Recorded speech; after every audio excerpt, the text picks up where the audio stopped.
This is a video of how to fix a ripped or broken vacuum hose on a Shark Navigator. I'm sure it'll work on other vacuums, but that is this model. What we did was apply super glue all along the ripped portions of the hose and then held it back together for a good solid 5 minutes. Okay, after gluing the ripped part of the hose, I'm now pushing it together tight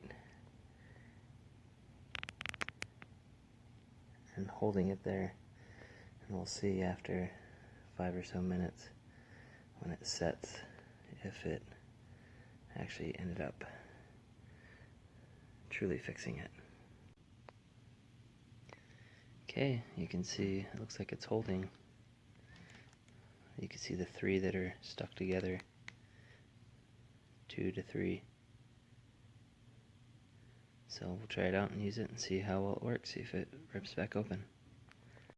We vacuumed a few rooms and it looks like it's still holding up really well. So super glue appears to do the trick.